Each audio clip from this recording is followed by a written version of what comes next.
Hello, my friends, hello, and welcome once again to Stately Vaughan Manor, where Roger and I have returned. Because it's Wednesday, that means it's Epic Comic Book Wednesday. Every Wednesday, we'll talk about a certain comic book, graphic novel, or comic book subject. Steve Donoghue, over on his channel, will talk about the same comic book, graphic novel, or comic book subject. It is our world's finest team up that we do once a week. And this week, we're going to be talking about Superman. Once again, the summer of Superman is coming to an end, Roger. Had a bunch of cool new Superman comic books come out this summer and had a great Superman movie, which I watched twice and will probably see a third time. I love that movie. That movie was really good. And to cap off the summer of Superman, today we are talking about what has become a kind of Superman classic. And that would be this. This is Superman for All Seasons. This is by Jeph Loeb and the late Tim Sale. And I hadn't read this book in well over 20 years before I picked it up. And I just picked it up and I just read it. And I remember when I first read this, I read this as it was coming out in 4 volumes in 1998, I want to say, is when the story first came out. And then it was collected in this collected edition in 1999. But I was reading it as it came out in 4 issues. And it's Superman for All Seasons. So each issue was titled after a season. And each issue is actually narrated by a different character in Superman. The first issue is narrated by Clark Kent's father, Jonathan Kent. Second issue is narrated by Lois Lane. The third is by Lex Luthor.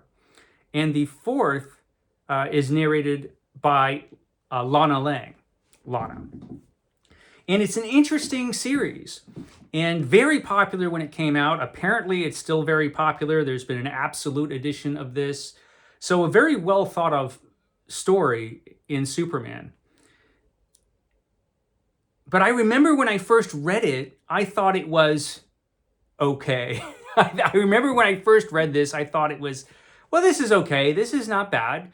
I get what they're trying to do with this series. There were things I liked a lot about it. There were things I didn't like so much. But that was over 20 years ago. So I've been intending to get back to this book. It's just been sitting around for over 20 years. And I've been intending to get back to it. And I'm doing a thing now where I'm reading Superman every day. And I had some extra time today. So I, this morning, read this, Superman, for All Seasons. And thought I would see what I thought of this story now. Many, many years after it first came out. And I liked it. Still, though, there are some things that I don't like about this story, or just didn't think were great, or just didn't, I should really say more accurately that there are things in this story that don't work for me. A lot of people love this story more than I do. So, I'm not going to say it's bad because it's not. It's a good Superman series. And I think it accomplishes what it's trying to do, which is to give a unique view of Clark Kent's upbringing and the time where Clark Kent first became Superman. Now, I should say right away that one thing I didn't particularly care for in this story is I really just don't like Tim Sale's version of Superman. He looks like a big super doofus to me. Tim Sale has a very unique style, and it's very cartoony. I think it worked quite well in the Batman stories that he did, but I'm not sure it works quite so well in Superman, although there are some striking scenes in this comic, and his talent is undeniable. I'm not going to say Tim Sale wasn't great. I'm just saying that I didn't particularly care for this version of Superman as far as what Superman looks like. when it first came out, and I still don't, to be perfectly honest. But there are a lot of excellent things in this. The artwork is quite good, particularly his depiction of the different places. His depiction of Smallville is fantastic, and Metropolis as well. So even, excuse my crazy dog, Rhonda, even though, it's not my favorite Superman art, I have to give it to Sale. He was an immensely talented artist. So let's talk about the story. What? I know, somebody walking by the front of the house. It's a horrible thing. Hold on for just a moment. Okay, yet another interruption by little dogs. It happens frequently here at the Manor, Roger. So let's continue. Let's talk about the story now. The story by Jeph Loeb. Jeph Loeb, talented writer. Sometimes I like his stories a lot. Sometimes I don't like his stories all that much. It just depends. He's one of those writers who's been really, really good, and sometimes not so much. But in this particular story, I think he does pretty well. I think he accomplishes what he's trying to do in this story, and it has a lot of great moments in this story. We start off with Pa Kent, and there's Lana Lang talking to Clark Kent when he's just out of high school, and Pa Kent is concerned at this point because he's seeing a lot of changes in Clark, and he's a little worried about Clark. And Mom and Pa Kent are on the porch talking about Clark, and they're like, "You don't suppose he could hear us, do you?" And he's like, "No, he's all the way on the other side of the house." But of course he hears every word because he's Superman. And Superman's parents are just learning just how extensive or Clark Kent's at this point, just how extensive his powers are, and how strong they're becoming. And it's interesting. And it does set Clark Kent apart from everybody else in Smallville, and will continue to do so throughout the rest of this story. He is a little lonely in this story because he is Superman. One thing about this story that I noticed is that this story was written in 1990, or it was published anyway in 1998. So it was only a few years after John Byrne did his revamp of Superman. So this follows John Byrne's continuity from the mid-'80s, and it calls back to it a lot. So John Byrne basically redid Superman's origin. He got rid of a lot of stuff in the Superman mythology, like a ton of stuff. Superman was no longer Superboy before he became Superman. That was probably the biggest thing that John Byrne changed. Supergirl did not exist in his continuity, and she did not exist for quite a while. And, of course, no Krypto, which is possibly the worst crime of all. Krypto, the greatest character in comic books. But yeah, there were a lot of changes that John Byrne made, and John Byrne adopted one major change from an idea of Marv Wolfman's, which was to make Lex Luthor not just a rogue mad scientist, but actually an incredibly rich business tycoon, as well as being a scientist.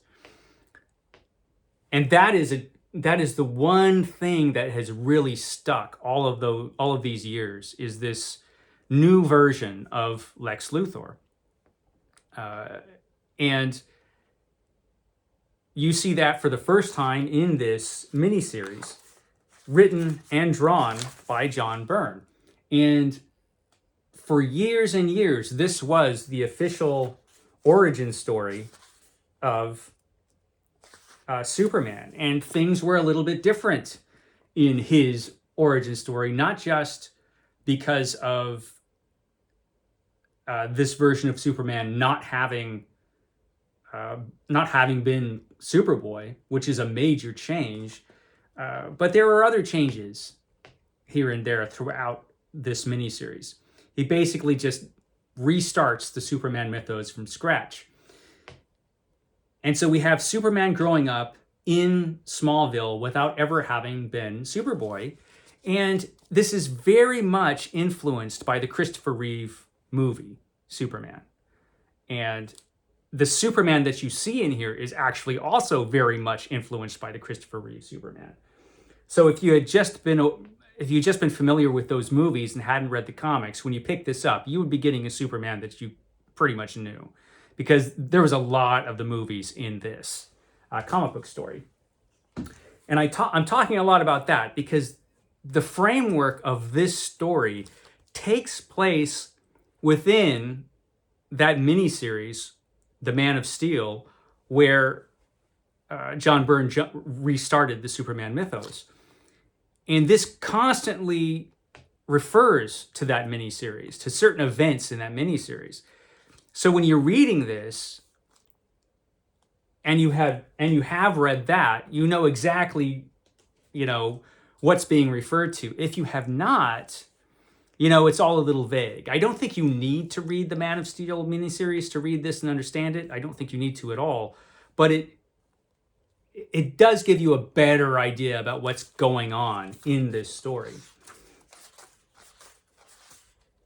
So we start off with Superman there, but we start off with Superman in Smallville and how he's deciding. At this point, he doesn't really know what to do with his life. He knows he wants to help people, but he doesn't know exactly how.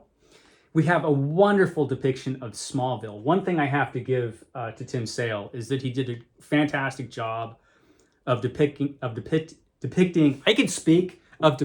Smallville, and also the characters that inhabit Smallville. A lot of this is heavily influenced by the Superboy comics, which no longer exist in continuity. So it's an interesting look at Superman in Smallville. And at this point in the 80s, the late 80s and into the 90s, we didn't get a lot of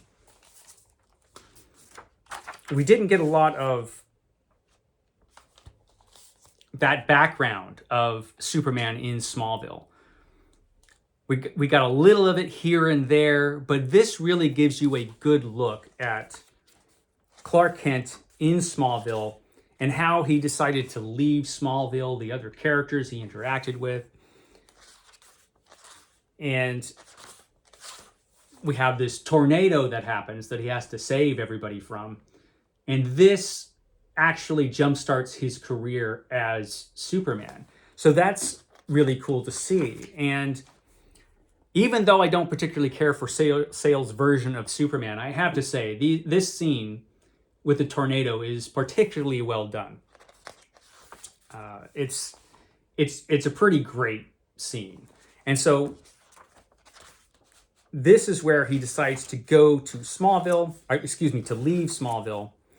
This is also where he decides to talk to Lana Lang and tell her his secret, because Lana Lang is his best friend. She thinks he's going to ask her to marry him, but he does not. That's not on his mind. And we know from John Byrne's comic books just how much that affects her. But we don't get a lot of that here, even when she mentions in her section of the story where she's narrating the story that she went and traveled all around the world before she went back to Smallville. But we don't get a lot of that actual history in here, and there's some things that happened to Lana which were pretty important that we don't see. But I think at this point Jeph Loeb just assumes that you know that stuff because, The Man of Steel just came out a few years ago, or a decade ago at this point, I guess. And we also have a great version of Metropolis, and then we get Superman when he first shows up in Metropolis. And it's some pretty great stuff, I have to say. And interesting part is when we get to the Lex Luthor part. The Lois Lane section was okay. It wasn't bad. But the Lex Luthor part is a little bit more interesting because Lex Luthor is such a vicious, awful villain, and his villainy is on full display in this story. And we see how so much of why he hates Superman is all tied up in his ego. He is literally an egomaniac. And he just can't stand not being the top dog in Metropolis, which he's not. And he's willing to endanger everybody's life in Metropolis just to defeat Superman, which he kind of does. Most of that part of the story, the Lex Luthor narrated part, is pretty darn good. I'm not so sure about the ending, though. There's a part where Superman becomes a little unsure of himself and travels back to Smallville, where he stops another disaster in Smallville. And again, the depictions of Smallville are fantastic. So we get Smallville before Clark Kent leaves, and we get Clark Kent's return to Smallville after he's already been Superman for a while. And we catch up with the characters when they're a little bit older and what's happened to them during that time. It's all very well done. And then we have a flood that Superman has to save everybody from. And again, particularly well done, the flood scene. The action scenes, I have to say, in this story are very well done. My only problem, again, is the goofiness of Superman, and some of the other characters in this book look a little goofy as well. So it's that goofy cartooniness which kind of throws me. But otherwise, I think this is a really good Superman story. It's an interesting look at this version of Superman's young adulthood, how he decides to go to Metropolis, some of the challenges that he has when he's in Metropolis. It's interesting when he revisits Smallville after he's been away. It's interesting that everything in this book is viewed through other characters. Superman and Clark Kent, they are not telling their own story in this book. It's other characters talking about Superman. So everything is filtered through their view of Superman. But his character does shine through very much in this book. And it's an accurate view of this character and why Superman is a hero. And so this book is a very good book, I believe. It succeeds very well at the story it's trying to tell. The artwork might not be to my taste, but a lot of people seem to feel differently. So it is a book I recommend, and it has become, in the last 20-something years, a kind of Superman graphic novel classic. So if you're interested in the character, it's certainly a book you might want to pick up. Okay, guys, I will shut up now. I will catch you next time, which will be... I've got 2 videos going up today, so it should be very soon. Okay, guys, I will catch you then.